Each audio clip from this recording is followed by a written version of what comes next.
Nautilus font, like from 20,000 Leagues. Mm-hmm. Yeah, exactly.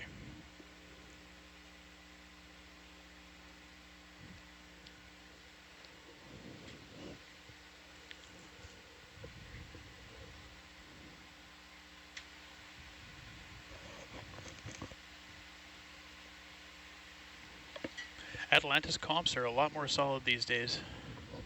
Yeah, Must have been that Dorn. I snugged them. I did more snugging on the before this dive. Nice. Didn't someone change that one Dorn? Or didn't Jake say he found something? He said he saw something on the top of the box that he noted. Yeah, Okay. but I didn't hear him say that he did anything about it. Oh, okay. So then I went around and just kind of checked each one with Tip, tip, tip, tip, tip, tip. trying to keep a consistent tappage. I don't know what actually Consistent that is, tappage. but Roger. you know, similar tightness, I guess. Cool. Well, whatever it is, it seems to be working. This hasn't really dropped since we've been on, but it's the start of the dive. It sure has. Like when we got to the bottom, it was like 75, and like at 5, and now it's 65 and 3. It could just be warmth. Could be. Yeah, I'm not sure. How's the festering? There's a lot of calculating going on over there. Yeah. Carry the 2. 0.6 knots. Yeah. Good 0.6 is a knot at 060.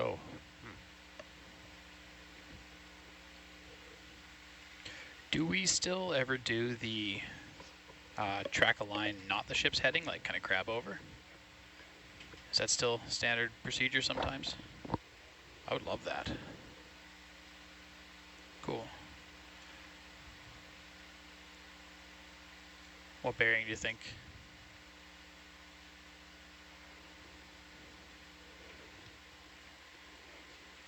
Yeah, cool. No, that's fine. Yeah, I like figuring it out so we don't need to adjust. Just, you know, there's all the possibility of changes when that happens. I'd be cool with 350. Keep the current heading. Maybe for clarity, keep the present heading and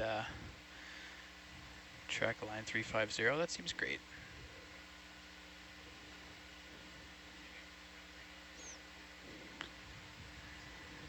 I could go either way. I don't have strong feelings on that right now.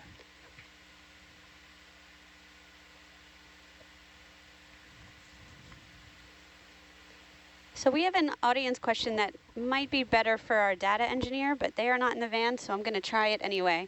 How much work does it take to get good internet connection in the ocean and enough to live stream?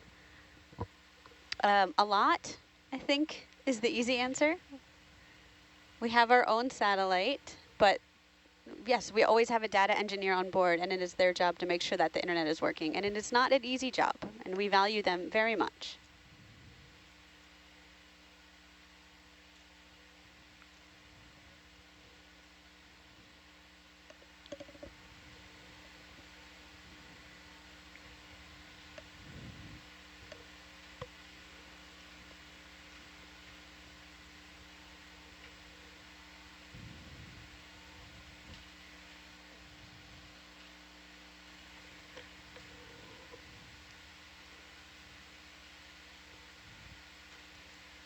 Ooh, wow. What is that? I don't know. Squishy.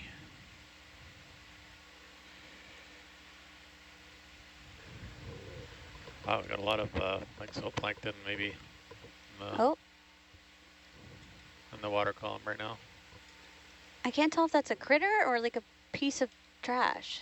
I don't think it's trash. I think it's a piece of a jelly or something.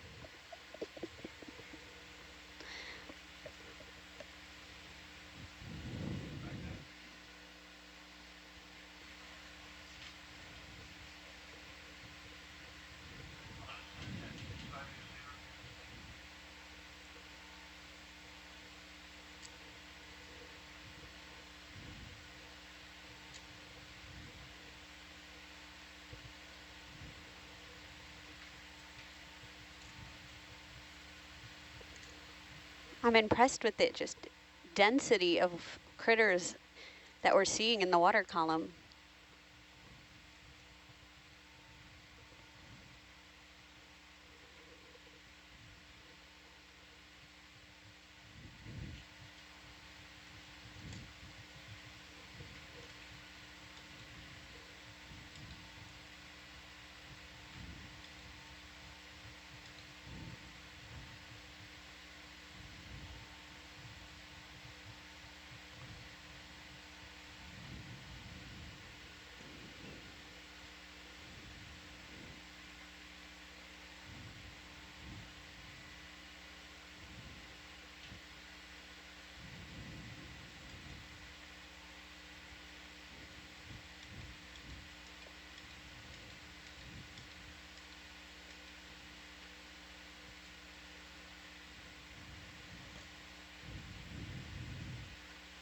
Cassie, as soon as you left, everyone immediately forgot the pinky trick for Cat's Cradle. I didn't get a really good chance to show that one. It kind of fell apart. Ah, We'll have to try again later. yeah, absolutely. Oh, the pinky move and the The yeah. I think I'm all over that. You got it? I You got think it so. covered? I Right have on. I have an 11-year-old Right. who likes to do things like that. I haven't been 11 in like 20 years. Oh, Is that right? That's not quite right, but close enough. Let's not start that game. I haven't been 11 in at least 10 years. at least 10, that's fair. At least 10.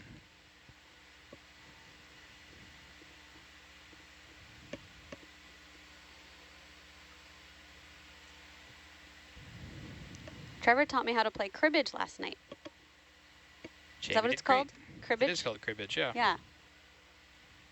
It's a very fun game. Jamie did not get skunked. Nope. Although I think that was more thanks to Doug. You were just as much a part of the team as he was. Fair point, teamwork. But you guys won.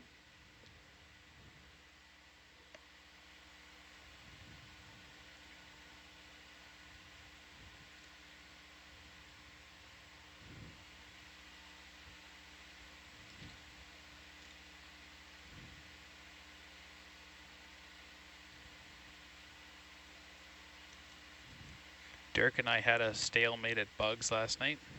Stalemate. Wow, is that common? Not really. I don't think so. He had a commanding lead, and I slipped out of it. And I had a little bit of a leg up, but I lost that too, and it ended in a stalemate. Huh. Is that like is that definitive? Like, yep, you go through all the different options and there's like no more moves, or Not or necessarily. you just give up? You're like, all right, we're done. It gets to a point where the only real move is to have both people lose at the same time. Okay. And it's just, there's no glory in that.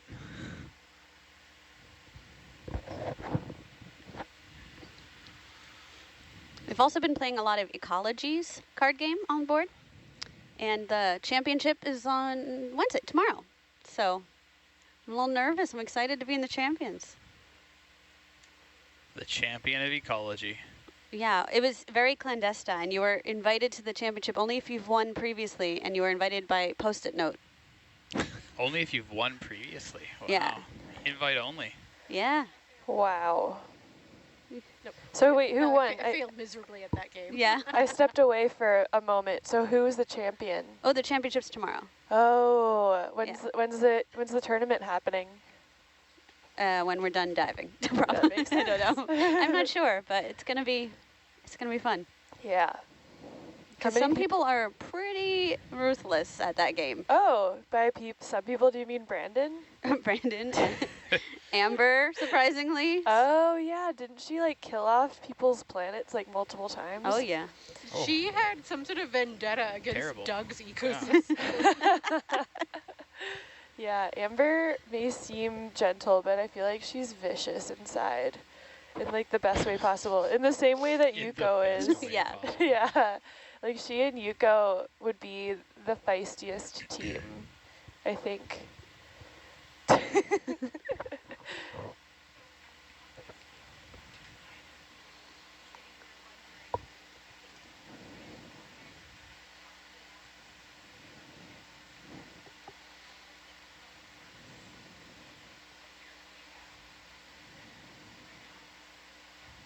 Yay.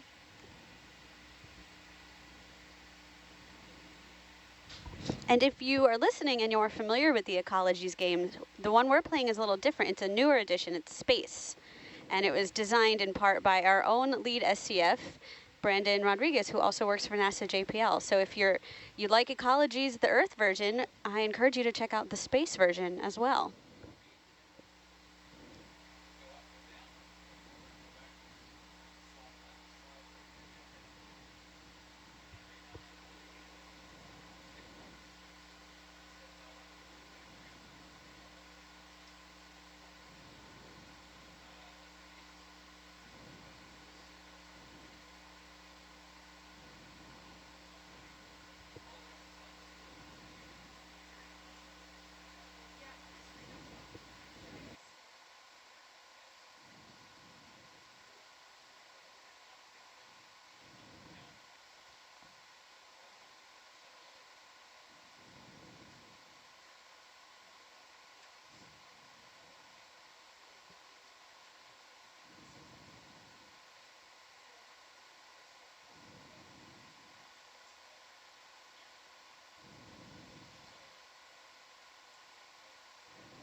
Anna, I have a question. Mm-hmm. You are a photographer and a cinematographer. I feel like in my mind, underwater cinematography is incredibly difficult. Yeah, it's challenging, that's for sure. Like how is it different from not underwater terrestrial, if you will? That's a really good question. Hold on, let me turn my voice down. I'm a bit loud, I think.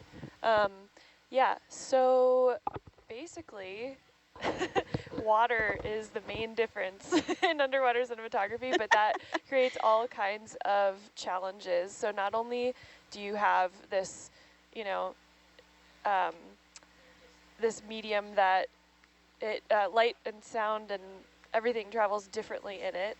And then so you're moving and light colors are being absorbed. And then there are challenges with visibility. So yeah, you kind of have to take all of those things into account when you're shooting underwater. So yeah, I would say yeah, getting lighting dialed in is really, really crucial because, you know, when you see the beautifully lit, you know, flash, like strobe shots of underwater photography, and, you know, you see the coral reefs with all like the pinks and the reds and the oranges, that's light that's added back in. When you're actually down there scuba diving or snorkeling, the light, like those colors disappear. So yeah, when we go down with Herc and we have the lights shining on all of the wildlife that we see, I mean, you know, obviously there wouldn't be much light at all because we're diving at such deep depths. But Yeah, there would be none. Yeah, but even if we were shallower, it would just, you know, have this kind of like blue cast over everything.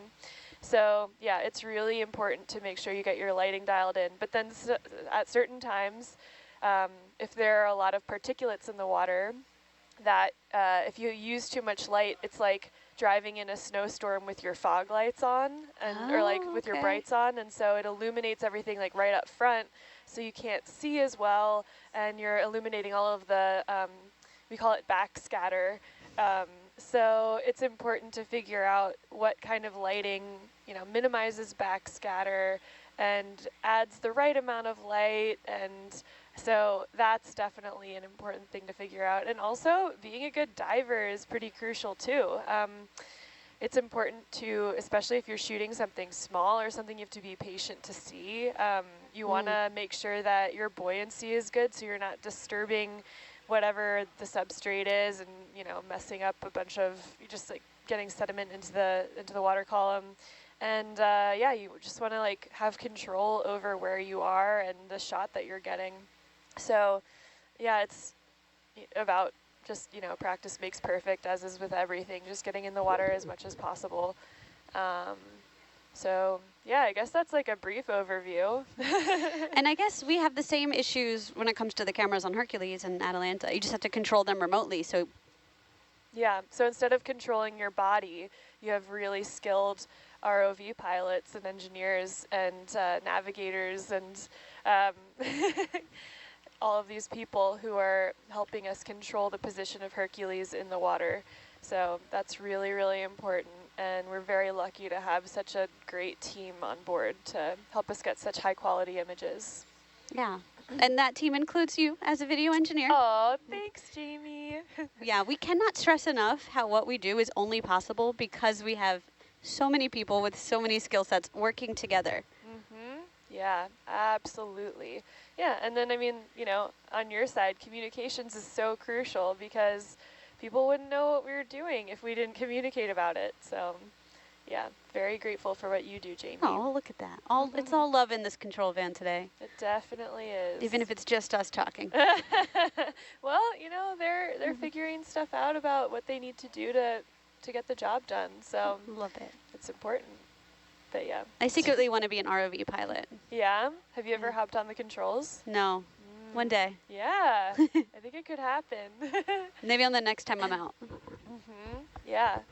Yeah, I got the chance to fly Atalanta a couple nights ago, and Jake showed me the general controls and what the ideal positioning is, and I mean, like different conditions, you know, make for different ideal positioning, but generally speaking, you know, it's Atalanta is the intermediary between the ship and Hercules, so it's important to have it in the right spot. So yeah. If you weren't doing video engineering, what role would you want? I mean, I do really enjoy the people on board. I feel like I would enjoy your job, to be honest. I think you would be good at it. Yeah. I mean, you're kind of, it's very similar in some ways. Yeah, yeah. I mean, I'm just a little bit more on the technical side, sitting in the video engineering chair. I really enjoy controlling the cameras too and understanding the network.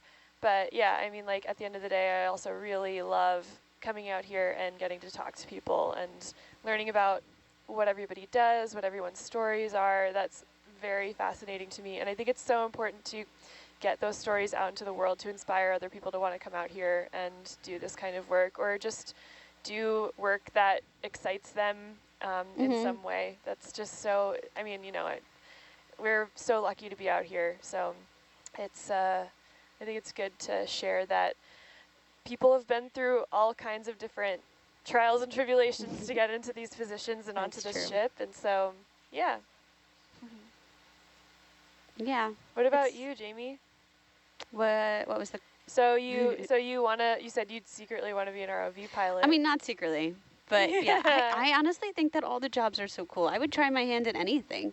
My Mhm. background's in biology, so ocean science would be Right. like the easy answer, but it'd be so cool to fly the ROV. Yeah, for sure. I mean, part of me wants to go back to school a little bit, study marine biology, but I also know that just with the career path that I'm on, I should probably just, Well, that's the thing I like to remind people is like you don't need the traditional school path to get this way. You can, Yeah. of course, do that. It works, but there's also a lot of other ways. So you can still do it without having to do it one way. yeah, absolutely.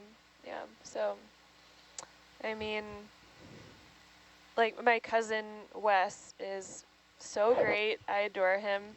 He's a nature cinematographer. Oh. And he and I ended up moving to Bozeman, Montana at the same time. And I moved there to do a graduate program in science and natural history filmmaking. And he moved there because he got a job with a company that he was being a videographer for, essentially.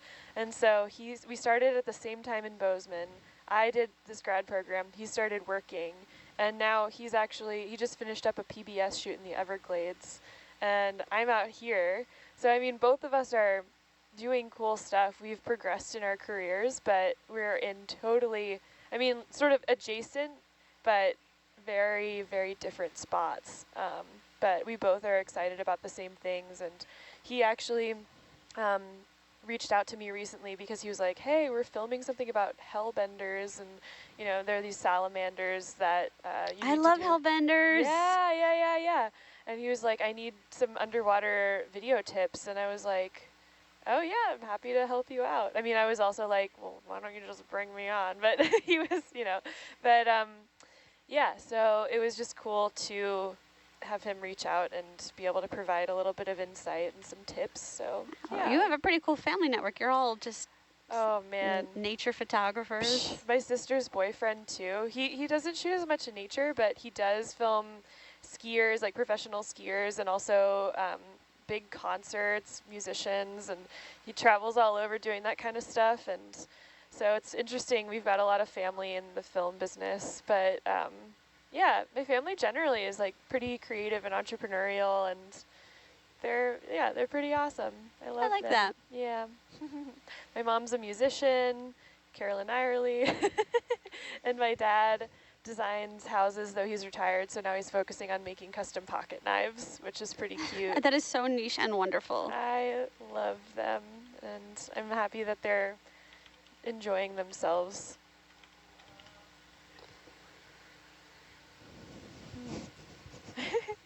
Are any of your family also creative or in science or? Yeah, both. Yeah, my Yeah. family all have very different creative outlets. Nice. Yeah, my sister's a teacher. Oh, what does she teach?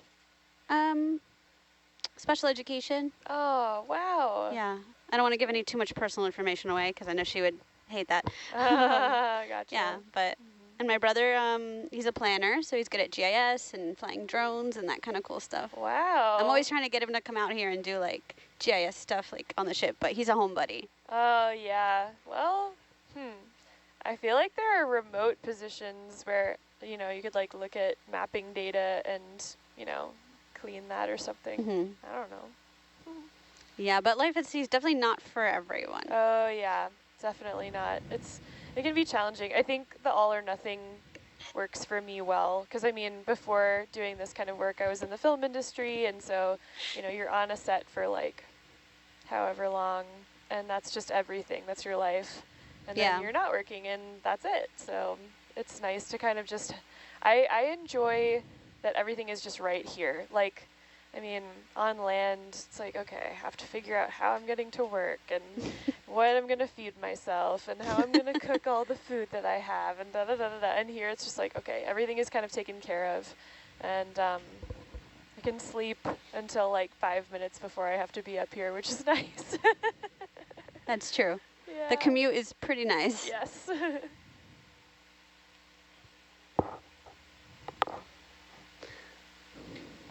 I'm lucky because I work full-time for OET, so that's remote at my home Yeah. or on the ship. So I sail a couple times a year, so I get the best of both worlds. Nice. And I'm very blessed. Yeah. OET is a great company to work for. It really seems like it. They seem like they really care about their people. And Yes. yeah, I mean, this is, I guess, I did the transit over from Hawaii, but this is only my second cruise on the Nautilus. And it's been wonderful. So I'm very grateful. Feel very communicated with and cared for and valued. I'm glad to hear that. Yeah. I agree. Yeah.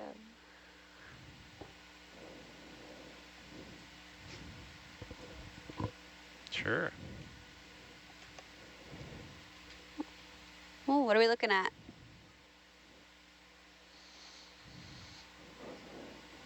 Yeah, people have been seeing a lot of mola molas too. Are those albatross, Cassie?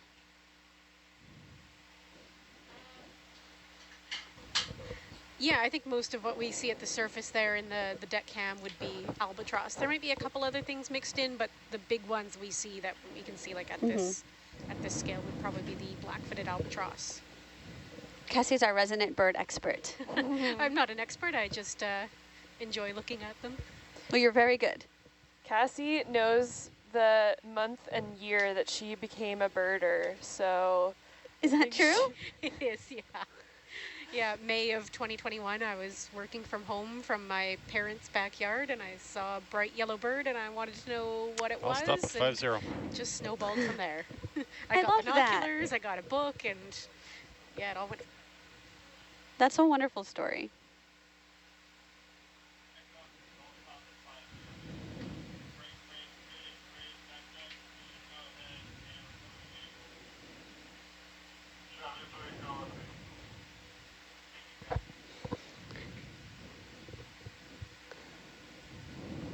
We're getting ready to recover the ROVs. We want to thank everyone for joining us for this dive. Stay tuned, of course, on our website, on our social media, on ONC's website and social media for future dive updates. We do have at least one more dive, I believe, before this expedition is over, so stay tuned. For now, I'm going to turn off the comment boxes and let our pilots do their thing, but we look forward to joining you in the very near future.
Cassie, they want to know what was the yellow bird.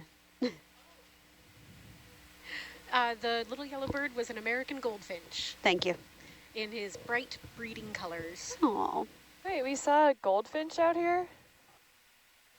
No, that's when I started birding that little yellow bird that sparked my interest. Oh, gotcha. Okay. My mom loves goldfinches, so I understand your fascination.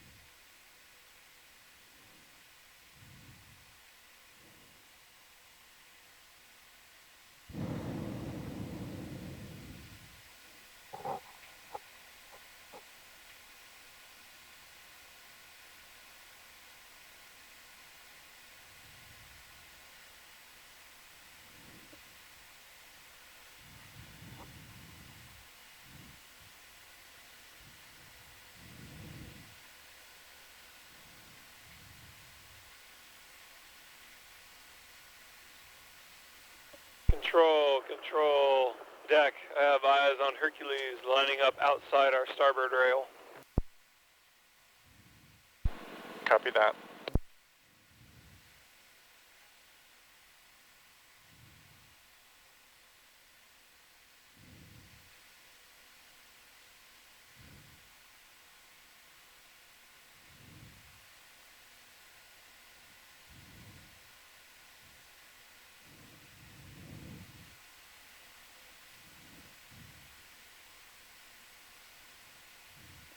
Can't win them all.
Is that Trev on the daisy chain bundle again?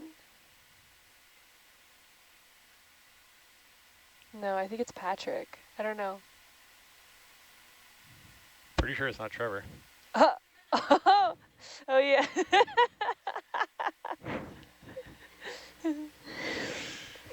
We were, sorry. We were just like, I think I told you, your form and speed last time were to be admired. And I was like, that guy looks fast, but I don't know. He's concentrating, so he's not on SBL right now. He's not listening. Okay. This is where we concentrate the 100% most right now. Copy that.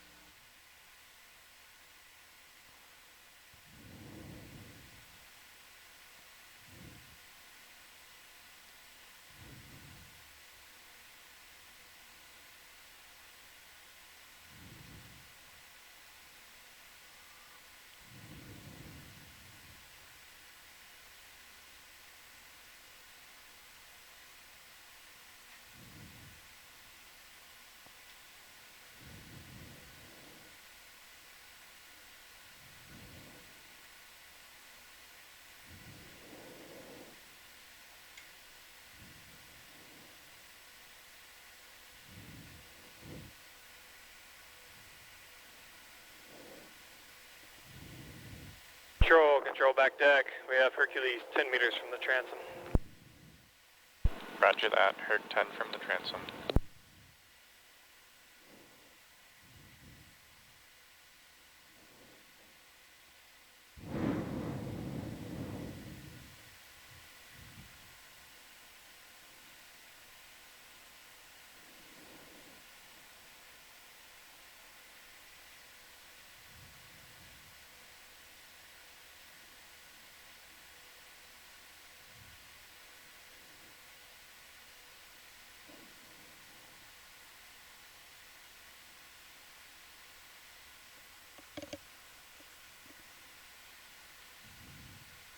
Control deck. Hercules is passing the transom.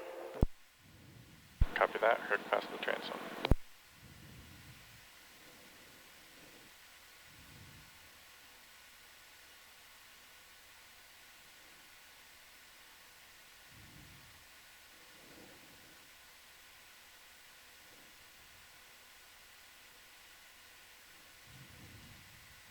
Control deck. Hercules is coming out of the water. Copy. Herc out of the water. Deck control. Power is securing. Deck copies.